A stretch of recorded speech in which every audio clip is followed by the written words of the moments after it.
আসসালামু আলাইকুম। আপনাদের সাথে বরাবরের মতো চলে আসলাম আমরা তারিক তালুকদার টক্সে। আমাদের এই নিয়মিত পডকাস্ট চলবে। আমরা চেষ্টা করব প্রতি শুক্রবার একটি করে এপিসোড আপনাদের সামনে নিয়ে আসতে। তারই ধারাবাহিকতায় আজকের পডকাস্টে আমরা আলোচনা করব সেই সব বিষয় নিয়ে যে এই সময়ে আপনার কেন আসলে নলেজ ভিত্তিক জিনিসপত্র দরকার, কেন বই পুস্তক পড়া দরকার, পাশাপাশি আপনি এই সময় এসেও কেন নিজের ব্রেন স্টর্মিং করবেন, সেই সব বিষয় নিয়ে আজকে আলোচনা করব। আমাদের সাথে আজকের গেস্ট আমাদের সাথে আছেন। আমি তার পরিচয় দিতে চাই নাই, সে নিজেই আপনাদের কাছে তার পরিচয় দিবে। আমার পরিচয় হচ্ছে বেসিক্যালি আমি ময়মনসিংহের ছেলে। আমার নাম হচ্ছে হাসান স্বপ্নিল। আমার স্কুল ছিল হচ্ছে ময়মনসিংহের মুকুল নিকেতন স্কুল এবং কলেজ ক্যান্টনমেন্ট পাবলিক। তো এখান থেকে পড়াশোনার পর আমি ঢাকায় শিফট করি, সেখানে ভার্সিটিতে পড়াশোনা করি এবং দীর্ঘ একটা সময় আমার ঢাকাতেই কাটে। আচ্ছা, তো এরপর আবার ফ্যামিলির প্রয়োজনে, নিজের প্রয়োজনেই একসময় মনে হলো যে না, আবার ময়মনসিংহে ব্যাক করা উচিত, ফ্যামিলির কাছাকাছি থাকা উচিত। তখন আবার ব্যাক করে আমরা ময়মনসিংহেই শিফট করি এবং বর্তমানে এখানে সময় কাটছি। এই ব্রহ্মপুত্র পার বা ময়মনসিংহ তোমাকে টানে, তাই না? সব ময়মনসিংহবাসীর জন্যই ময়মনসিংহ শহরটা হচ্ছে একটা আবেগের জায়গা। ময়মনসিংহের ব্যাপারে আসলে আমার ক্ষেত্রেও সবচেয়ে বেশি আবেগের জায়গায় কাজ করে, এই জন্য আমি জানি না, আমি মোটামুটি অনেক জায়গায় ঘোরাফেরা হয়েছে, কিন্তু আমার এইখানে সবচেয়ে বেশি ভালো লাগার জায়গাটা হয় আমরা যখন ঢাকা থাকি বা ঢাকা থেকে যখন আমরা ময়মনসিংহে আসি। নর্মালি গাজীপুর পার হওয়ার পরে বা ভালুকাতে যখন ঢুকে আমরা পার্সোনালি যারা ময়মনসিংহের, মনে হয় যে অ্যাকচুয়ালি আমরা খুব ভালো একটা ফিল আসে। এরকম কি তোমার ক্ষেত্রে হয়েছে কিনা? এরকম অবশ্যই।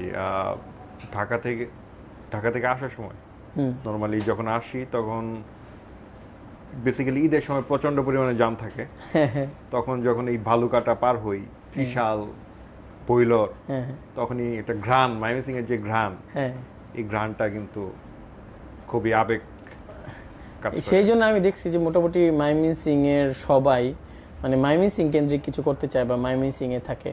তো সেই জায়গা থেকে ময়মনসিংহে কিন্তু অনেক স্টার্ট আপ হচ্ছে, অনেক উদ্যোগ হচ্ছে, সেটা ফুড সেক্টরে হচ্ছে, তোমার পাশাপাশি হচ্ছে অনেক কন্টেন্টও, ভালো ভালো কন্টেন্টও হচ্ছে।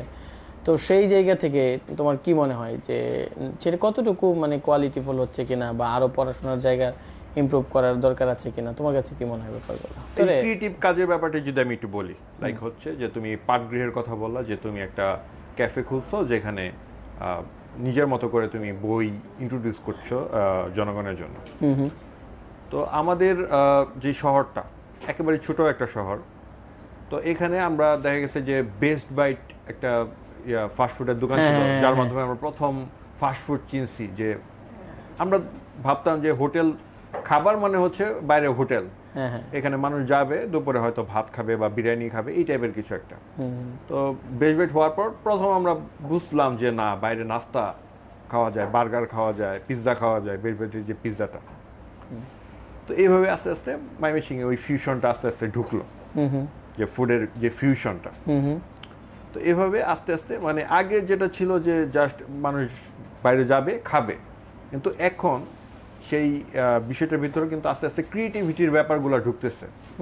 এখন কিন্তু মানুষ জাস্ট বাইরে যে খাবার খাবে এটা না, সে চায় একটা কোয়ালিটি টাইম, তার টাইমটা কোয়ালিটিফুল হবে, সেখানে একটা বৈচিত্র্যপূর্ণ কিছু থাকবে। মানে এটা জাস্ট খালি ফুড না, এটা হচ্ছে একটা এক্সপিরিয়েন্স। এক্স্যাক্টলি। আর হচ্ছে তরুণ সমাজ যখন তোমাদের মতো তরুণরা এই ক্ষেত্রে আগাচ্ছে, এই সেক্টরে আগাচ্ছে বা ক্রিয়েটিভ সেক্টরে আগাচ্ছে, তখন কিন্তু এই জিনিসটা আবার অন্য একটা লেভেলে যাচ্ছে। এক্স্যাক্টলি। তো সেই জায়গা থেকে আমি যদি মনে করি যে তোমার যে এই যে সেক্টরটা তৈরি হচ্ছে এবং ক্রিয়েটিভ পিপলসরা এখানে এঙ্গেজ হচ্ছে বা পড়াশোনা করা লোকজনগুলো তাদের মেধা বুদ্ধিকে এখানে কাজে লাগাচ্ছে, ডেফিনেটলি কিন্তু এটা ইকোনমির জন্য ভালো, নতুন সুন্দর স্টার্ট আপ হচ্ছে। তো সেই জায়গা থেকে আমি যতটুকু জানি যে তুমি ভালো কন্টেন্ট বানাও, এটা অস্বীকার করার সুযোগ নাই। এখন হয়তো তুমি হয়তো শাই, বাট আমি দেখি যে তুমি খুব ভালো কন্টেন্ট বানাচ্ছ। তো সেই জায়গা থেকে কন্টেন্টে আসলে স্কিলড ব্যাপারটা কতটা গুরুত্বপূর্ণ? একই ভাবে যদি বলতে চাই যে একটা সময় কন্টেন্টের ব্যাপারটা ছিল যে জাস্ট ক্যামেরা ধরলাম, একটা ব্যাপারে বললাম, এই টাইপ একটা ব্যাপার ছিল, মানে ব্লগিং যেটাকে বলে। কিন্তু সেই ক্ষেত্রেও কিন্তু ক্রিয়েটিভিটি অনেক ব্যাপার আসছে এখন। আচ্ছা। এখন আমরা যদি পাকিস্তানি ইনফ্লুয়েন্সারদের দেখি, তারা কিন্তু এই ভিডিওর মধ্যে স্টোরি টেলিং ব্যাপারটা নিয়ে আসছে, তারপর হচ্ছে সিনেমাটোগ্রাফির ব্যাপার আছে, কালার গ্রেডিং এর ব্যাপার আছে, মিউজিকের ব্যাপার আছে। ব্যাপারটা কিন্তু জাস্ট একদম ইজি না, শুধু একটা কন্টেন্ট বা একটা শুধু ভিডিও না। জি জি জি, আমি কিভাবে কন্টেন্টের মাধ্যমে মানুষকে একটা স্টোরি বোঝাতে পারছি, এক্স্যাক্টলি এই ব্যাপারটা।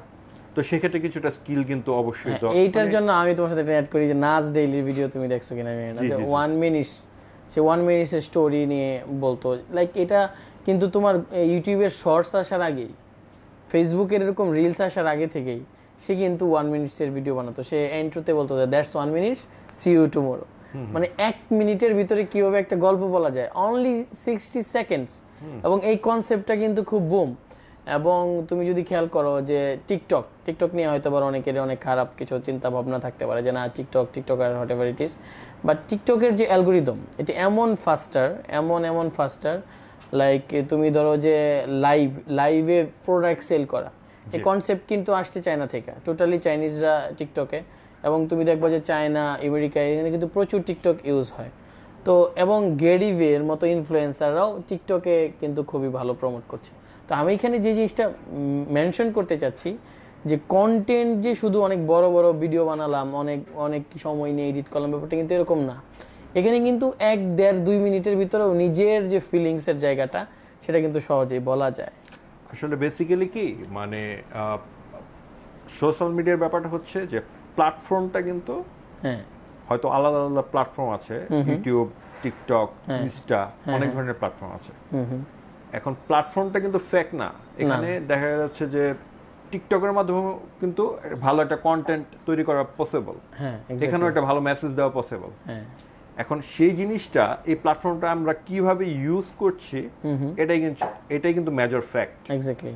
তো আমরা বাঙালিরা দেখা গেছে যে বেশিরভাগই এটা ভাইরাল হওয়ার জন্য নেগেটিভ ভাবে কন্টেন্ট তৈরি করার একটা অস্ত্র হিসেবে, এটা হাতিয়ার হিসেবে আমরা নিচ্ছি, যার ফলে আমরা এখন টিকটকারদের মানে এটা একটা গালির মতো হয়ে গেছে, এটা গালির মতো হয়ে গেছে যে টিকটকার। আর এই অনেকেই হয়তো তোমাদের কাছে যে তোমার যদি পেজের রিচ কমে যায়, সেক্ষেত্রে হয়তো ক্রিঞ্জ স্ট্র্যাটেজিটা ফলো করে অনেকের ক্ষেত্রেই। তো আমি আরেকটা বিষয় জানি তোমার ব্যাপারে, যে তুমি বই পড়ো, বই পড়ার জায়গাতে ফ্যান্টাস্টিক, তুমি ভালো বই পড়ো। লাস্ট আমি তোমার সাথে কথা হয়েছিল, এটা আমি চাই এই পডকাস্টে আসুক, যে তোমার একটা ফেভারিট বই আছে, আমি জানি সেটা কোনটা। তো এই বইয়ের ব্যাপারে তুমি কিছু বলো। ছোট থেকেই আমরা মোটামুটি আমাদের ফ্যামিলিগতভাবেই মোটামুটি একটা বই প্রীতি ছিল, যে আমরা আম্মু ছোটবেলায় বই আমাদেরকে পড়ে শোনাইতো। তারপর ছোট থেকে যখন বড় হয়েছি, আমার কাজিনরা বই পড়তো। তো সেখান থেকেই মোটামুটি একটা ইনফ্লুয়েন্স হয়ে বইয়ের প্রতি কিন্তু একটা ভালো লাগা, ভালোবাসা কিন্তু ছোটবেলা থেকে ছিল। ওকে। তো একটা সময় পর মানে মনে হচ্ছিল যে বই পড়াটা আসলে একটু ওভাররেটেড। আচ্ছা। কজ হচ্ছে তখনকার সময় মনে হচ্ছিল যে যেই টাকা দিয়ে আমি একটা বই কিনবো, সেই টাকা দিয়ে আমি যদি একটা ডিভিডি কিনি, একসাথে অনেকগুলো মুভি পাচ্ছি। আচ্ছা আচ্ছা, ঠিক আছে, মানে যেটা হয় আর কি, আমরা তো ডোপামিনে আসক্ত সবাই। এক্স্যাক্টলি। তো এরপর আসলো নেটফ্লিক্স, ইন্টারনেট। মনে হচ্ছে নেটফ্লিক্সের সাবস্ক্রিপশন নিলে আমি এতগুলো মুভি পাচ্ছি, আমরা এতগুলো সিরিজ পাচ্ছি, আমি কেন বই পড়বো, কেন আমি টাকা বইয়ের পিছনে খরচ করব। ঠিক আছে, তো এই অবস্থায় দিন কাটছিল। তো এর মাঝেই বইটা একদমই পড়া হচ্ছিল। আচ্ছা। তো মাঝখানে হুট করে আমি একটা বই অর্ডার করি, এটা হচ্ছে ডোপামিন ডিটক্স। ওকে। যে বইটা আমাদের মানে ওই বইটা পড়ার পরেই কিন্তু আমার মাথায় এই জিনিসটা কাজ করে যে আমরা কিভাবে ডোপামিনে আসক্ত হয়ে আছি। আচ্ছা আচ্ছা। কিভাবে আমরা সোশ্যাল মিডিয়া নোটিফিকেশন, এটার ভিতরে আমরা কিভাবে একটা সার্কেলের ভিতরে আটকে গেছি। অন কাইন্ড অফ লুপ, তাই না, যে একটা লুপের ভিতরে একটা ট্র্যাপ, অন কাইন্ড অফ। এটা অন কাইন্ড অফ হচ্ছে ডিস্ট্রাকশন। আমি যতটুকু জানি যে সাইকোলজিক্যালি তুমি যদি কোনো কাজ থেকে একবার ডিস্ট্রাকশন হয়ে যায়, লাইক তুমি একটা কাজ করতেছো, হঠাৎ করে একটা মেসেজ আসছে, তুমি মেসেজটা চেক করবা। এখন এই মেসেজ চেক করলে যে বিষয়টা হবে, তোমার আবার মনোযোগ নিয়ে আসতে সাইকোলজি বলে 27 মিনিটস টাইম লাগবে, মানে ডিপ ওয়ার্কের জন্য। হ্যাঁ, তুমি অনেকে বলো যে ভাই আমি তো খুব মাল্টিটাস্কিং করতে পারি, আমি একসাথে কাজ করছি আবার মেসেজের রিপ্লাই দিচ্ছি, ফ্যান্টাস্টিক। নো, তুমি যদি ডিপ ওয়ার্ক করতে চাও সেই ক্ষেত্রে তোমাকে এই ডিটক্স থেকে, এই ডিস্ট্রাকশন থেকে দূরে দূরে দূরে থাকা উচিত। সে এই আমার মনে হয় যে এই বইয়ে সেই রোলসগুলোই বলছে যে তুমি কিভাবে এই ডিস্ট্রাকশন থেকে আস্তে আস্তে আস্তে আস্তে ফিরে আসতে পারো না। বেসিক এই জিনিসটাই, এটা হচ্ছে যে ডোপামিন ব্যাপারটা হচ্ছে যে আসক্তি, মানে আমরা একটা জিনিস লাইক হচ্ছে যে আমি বসে বসে রিলস দেখছি, তো রিলস এমন একটা সিস্টেম যে ইজি করে মানে ব্যাপারটা ইজি, আমি স্ক্রল করছি, একটার পর একটা স্ক্রল করছি, আমি কিন্তু কখনো বুঝতে পারছি না যে আমার সময়টা কিভাবে কাটতেছে, কিভাবে চলে যাচ্ছে। আমি হয়তো একটা লং ভিডিও প্লে করতেছি না, ভাবতেছি যে এটা তো সময় নষ্ট, কিন্তু আমি একটা শর্ট ভিডিও কিন্তু দেখতেছি, আমার কাছে মনে হচ্ছে যে সময় আসলে আমি বেশি ওয়েস্ট করছি না, বাট আসলে কিন্তু ইনডাইরেক্টলি কিন্তু সেটা ওয়েস্ট হচ্ছে, এবং আমার কিন্তু ভালো লাগা কাজ করতেছে। এক্স্যাক্টলি। তো এই ব্যাপারগুলা হচ্ছে এক ধরনের আসক্তি, এবং এতে কিন্তু আমি আনন্দও পাচ্ছি। এই আসক্তিটাই কিন্তু হচ্ছে ডোপামিন।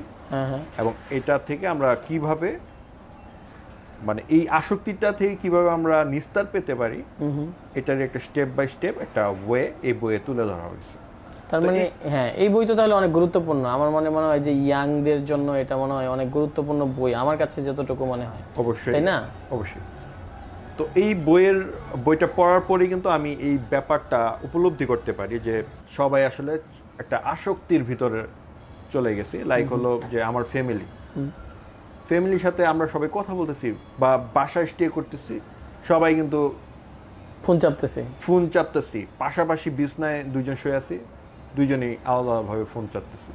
বা আমার সাথে কথা বলতে গেছি, আব্বু একটু কথা বলতে চাই, সে কিন্তু তার ফোন, বলো।